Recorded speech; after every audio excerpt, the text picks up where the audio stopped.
Hello everybody and welcome to another video. Now I don't normally produce two videos in a day, but just an hour ago November's Doom released another single off their upcoming album Nephilim Grove.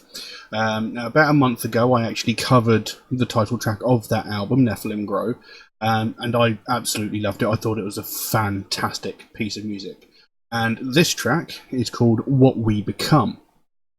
And I absolutely love this track. I have already heard it because I had a couple of weeks off because I was ill and had lost my voice. During that time, I was lucky enough to receive a promotional copy of the album, and I actually wrote an entire review of the album on my Facebook page if you want to go and check it out. But this track, What We Become, is possibly one of my favourite tracks off the album. I think it's an absolutely beautiful piece of music. So I think we'll jump straight into it and we'll talk about it. There isn't any lyrics available for it, unfortunately, so I can't dive deep into it. But you generally get the idea of what the song is about. So let's just jump into it. So it's What We Become by November's Doom.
I'm going to pause that there for a minute. I love this song. It is, like I said, it's easily one of my favourite tracks off the album. I mean, the guy has got such a phenomenal voice. He's got a really good, clean voice when he does his clean vocals. Obviously, there are tracks on the album where he uses sort of deep and sort of death growls, and you know, it just sounds amazing. It's a beautiful, slow piece of music.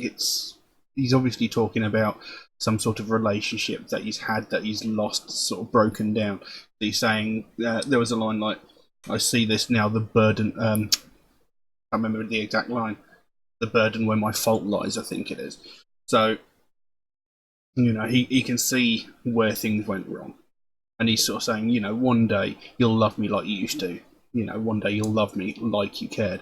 So he's sort of going, you know, one day, hopefully, you're going to see, you know, that you do still love me, that, you know, we still mean a huge amount to each other. That's what it seems to be about. It's just a beautiful piece of music. I absolutely love it. And I think this is the sort of slowest and most ballad-like track on the album, but it is an absolutely beautiful track. Absolutely love it. Let's carry on.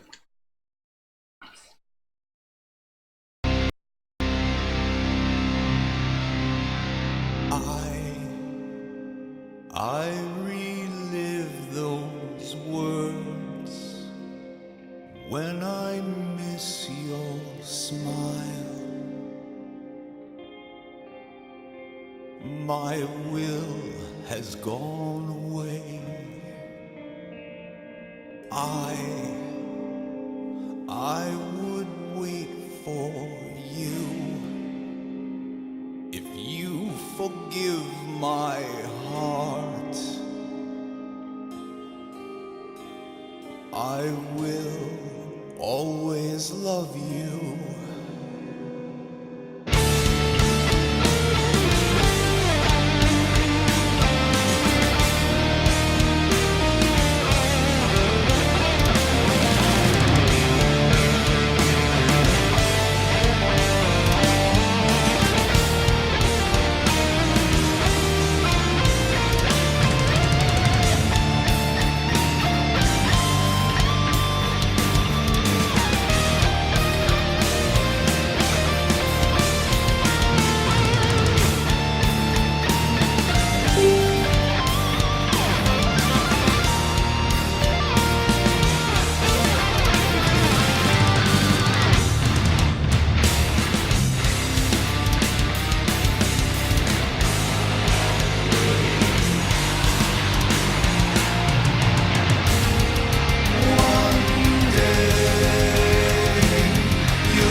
And there we go. What We Become by November's Doom. Such an amazing and fantastic piece of music. And I certainly hope some guy caught that other guy's guitar at the end there, where he just took it off and threw it. I hope someone was on the other end catching that. But, you know, I just really love that piece of music. You know, there was, just as we came back in to the video, there was that sort of spoken segment. And I said in the review that I wrote on my Facebook page, that specific bit sort of reminded me of Alternative 4 era Anathema. You know, there's a certain sound of that. And, you know, throughout the actual album, there are parts that remind me of Amorphis, and there are other parts as well that remind me of Anathema in that Alternative 4 sort of era. It's, you know, it is a fantastic album. I have listened to it so many times because it is just such a good track. You know, there are some heavier elements in the album. It's unreal. As far as I know at the moment, they've got 3 tracks of it out. They released Petrichor and Nephilim Grove on the same day, I believe. Petrichor is the opening track to the album, and like I said, Nephilim Grove is the title track, which is, it's just a fantastic piece of music. And then this track, like I said, this is possibly the softest, most melodic ballad-like track on the album, and it is just, as you just heard, it's such a beautiful piece of music. The guy's voice is phenomenal. The music work, the talent of these musicians is just unbelievable. And I've got, I think, almost all of their albums. I think I might be missing 2 of their albums. And they've been going on around since 1989. The first album they were, this band formed when I was 9 years old. And if you listen throughout their discography, they've managed to stay absolutely fantastic. Their older albums were more sort of doom and death metal sort of focused. There wasn't really the clean vocals in the earlier albums, but they've made it work, and they've sounded great consistently throughout all of these albums. And I just love that track. It's unbelievable. Now the actual album, Nephilim Grove, is available November 1st. You can pre-order it. I'll put some links down below where you can pre-order it. And this is easily a contender for one of my favourite albums of the years. I think I actually rated it a 10 out of 10 when I did my review, because I just loved the album that much. So if you like these tracks, you definitely need to check it out, and check out their back catalogue, because they are a phenomenal group. So yeah. So as soon as this video dropped, I just had to do a second video. The second video for today, because it is just a great piece of music, and I had to talk about it. But I'm going to stop gushing over it and leave that as it is for the time being.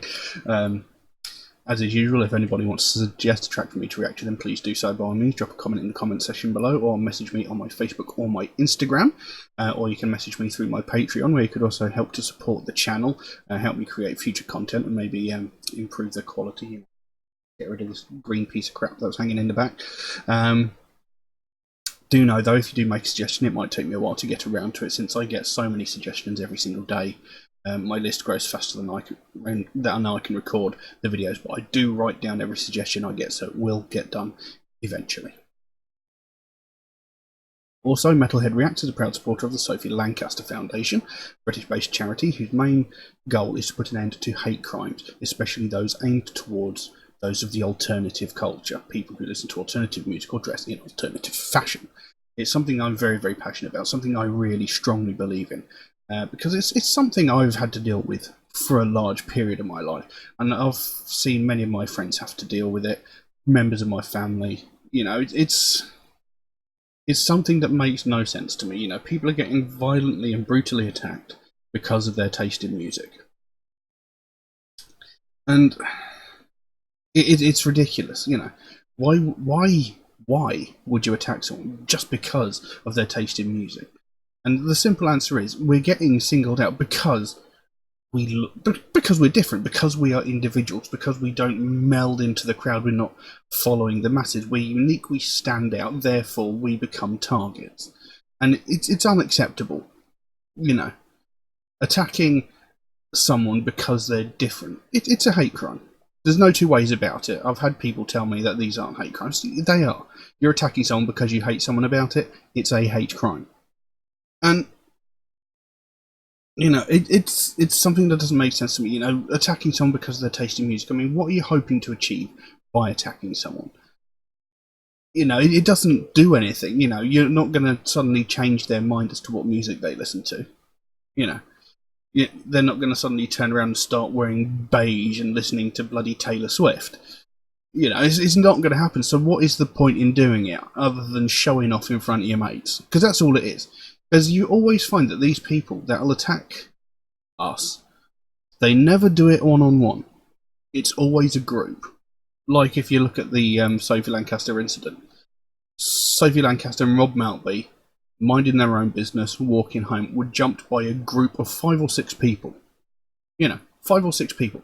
If there was one, they probably wouldn't have done anything. There might have been a random insult shouted from a distance, which is what they always do. They'll never do it right to your face. They'll always stand a long way away and yell it at you because they're cowards. And they'll only attack you in big groups because they're cowards. But it's happening all the time. And the thing is, it doesn't get spoken about. It doesn't get talked about nearly enough.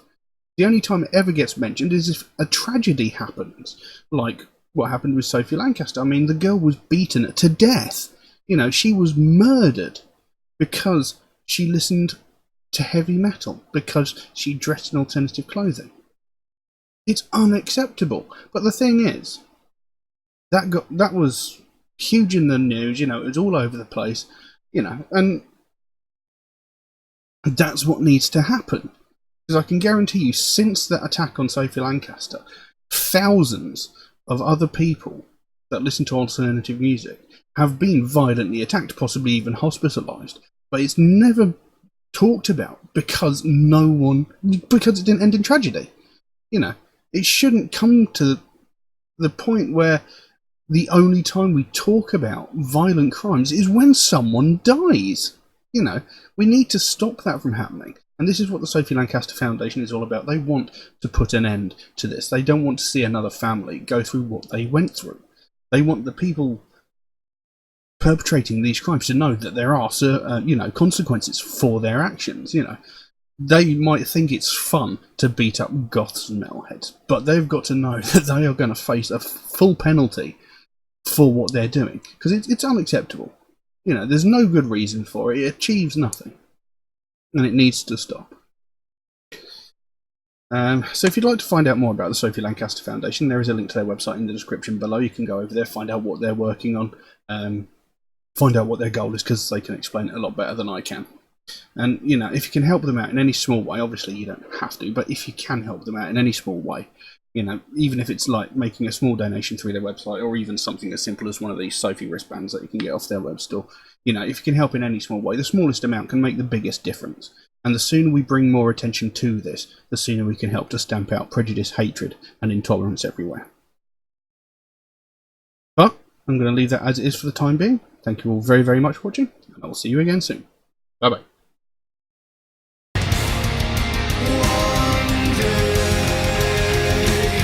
You love me like